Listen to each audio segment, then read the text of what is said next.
Part 5 of Football Manager 2011 Let's Play. Now, we're going to pick up right where we left off during that defeat for Arsenal, however, against Arsenal I should say, although there is one slight problem. Whilst recording this commentary, I did it straight after doing the Arsenal one, the game decides to crash, and I didn't save after the Arsenal game. So, what happened was I had to redo the Arsenal game again, but I decided just to go on holiday and let the game do it, and oddly enough, we also lost again, 2-1. But that heated a worse reaction for some reason, I don't know why. But Steven Gerrard's got the goal again, which weirdly enough, so we're pretty much on the same patch as we were before, but I think the last commentary was okay. I'll just say that. But we're going to continue now with this game here against Jablonec. There we go, the Jablon there. As you can see, the capture software is really slowing down my computer again, never mind. And yeah, so as you may remember from a couple of videos ago, we have a 2-0 lead over the Jablonec, which we got at Anfield, and we are now going to their place. Whilst it just sets up the match, I'm going to blow my nose because I still have a cold.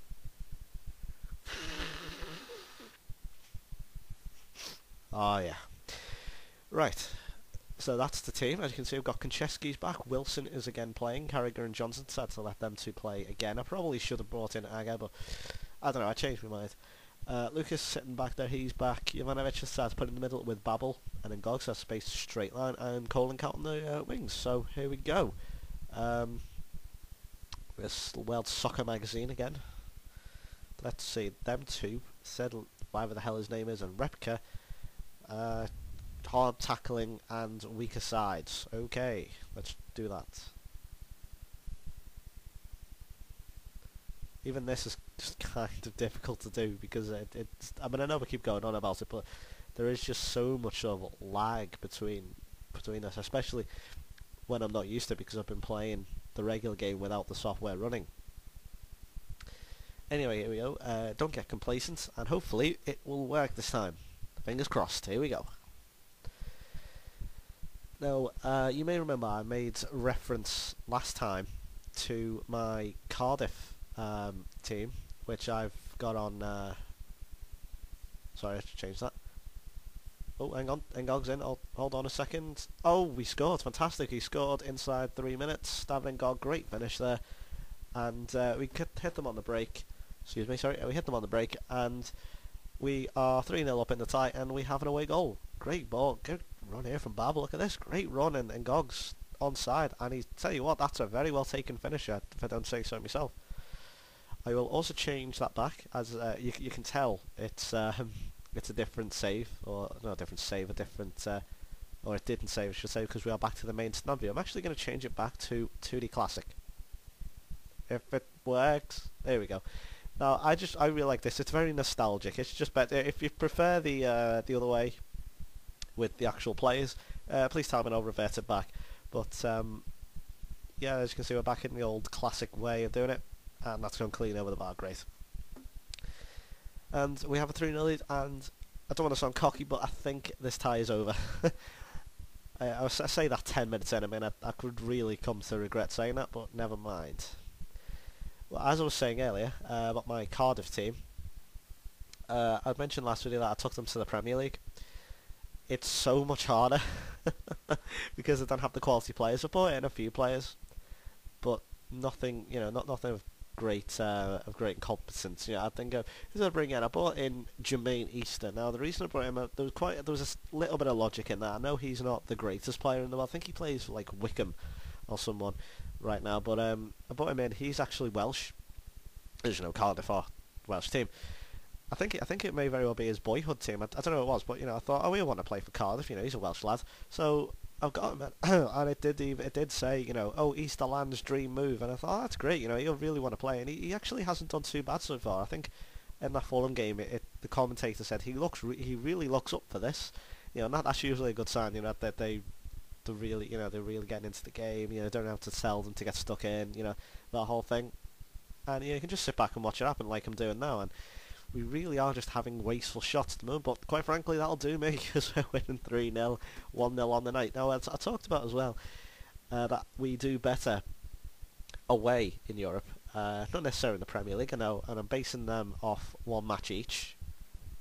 My God, Konchesky made a good pass. And yeah, we beat Maccabi Haifa, as I say.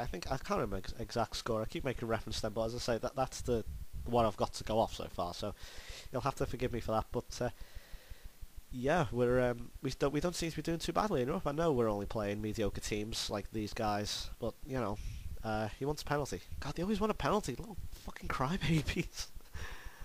Dear me. For the amount of highlights, they should be key. Yeah, I think these are key, but there's an awful amount of sort of highlights than what we used to, especially considering this game is dead. Cough, cough. But yeah, we're actually not doing that badly, considering this is a kind of weakened team as well. But Devin Gogg's doing mighty fine. Well, well, say that, he's just blasted it over the bar. I think we may need to skip ahead at some point because this is getting a little dull now and I'm trying to buy it some time, but there's not really much to talk about because the team is kind of just thrashing the ball over the bar any chance they get, and anytime these guys get the ball, they just immediately give it back to us. Oh, here we go, Jovanovic is on a free kick, and that is quite simply a dreadful free kick. Okay, so we're just sort of dawdling possession. You know, I'm going to say to them, take a breather.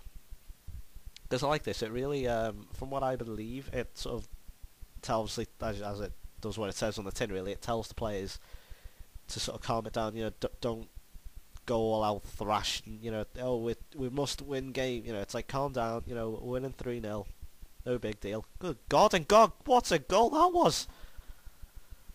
David and Gog. Well, I think I certainly may have to think about concluding this man in my future plans, because that was a mighty fine goal.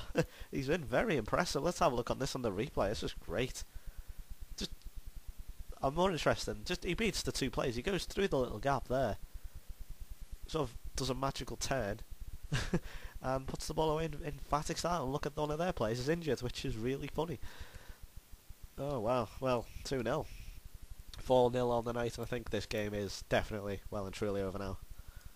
And one of their players is injured. Zedek is injured. Oh well, what a shame. Ooh. Oh, he's given a penalty. Fantastic.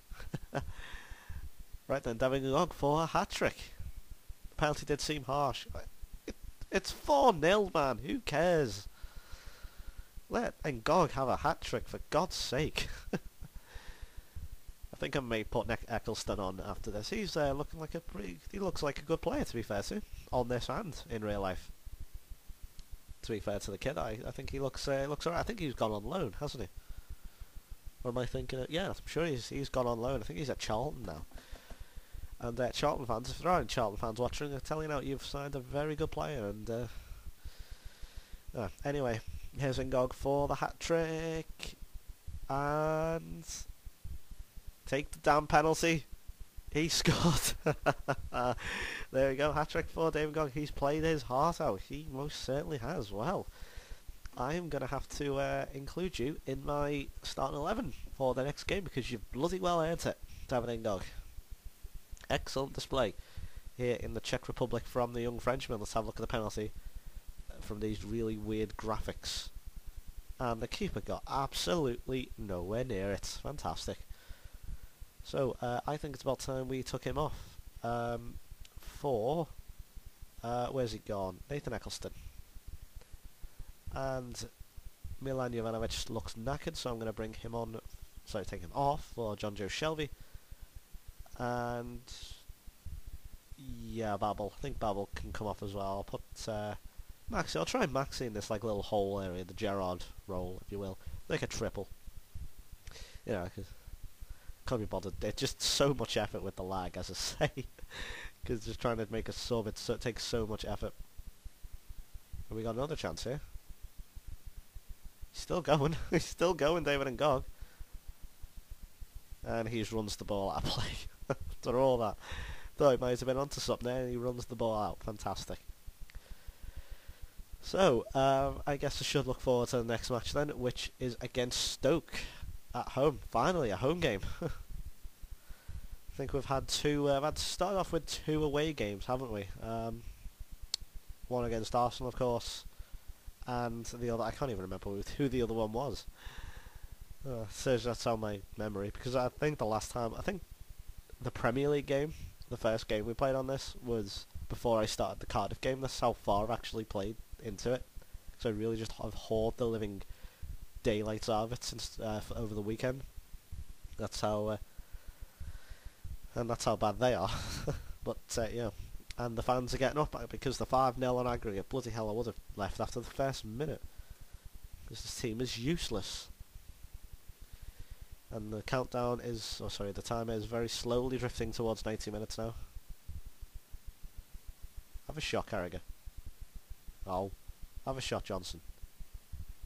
Have a shot. Have a shot. Nope, okay. Have a shot, Shelby. Thank you. At least that shot, and he didn't actually look too bad. I've had a look also at John Joe Shelby in real life. He looks like a decent enough player as well. And I think he's like younger than me. Now that's a scary point in time when there are football players, or any sportsman for that matter, that are indeed younger than you. It's really scary. Yet that gets to the point in your life where you think, well, I haven't done anything with my life so far. That's just me being a pessimist. Anyway, done well, lads. Well done. We're doing 5-0. See, and again, the whole thing about playing well away. Babel did very well, because he's not even here anymore. And I'll be delighted with the pair of them. Look at that, he's 82%, that's great. So, of course, Ryan Babel. I'd also like just, say well done to Ryan Babel for being such a good sport. On Twitter, of course, he came out and said, "Thank you, Liverpool. You've done me very well." You know, he was very happy to play for Liverpool, I guess. And as you can see there, we have hammered Jablonec, and we can finally get off with this, get rid of these Czech team. Right, so let's do the post-match press conference, and I will leave you. I think we most certainly can go all the way, and everything God did do very well, and it was a great start.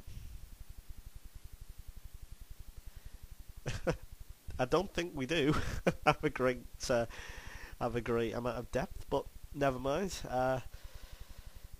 You know, we'll fucking God Almighty, David Ngog is not worth 4.3 million. That is an overestimation if I've ever saw it. Anyway, I'm gonna stop moaning and bickering and just generally being an arse. Thanks for watching. Come back for the next episode. We'll be playing against Stoke City at Anfield. See you then.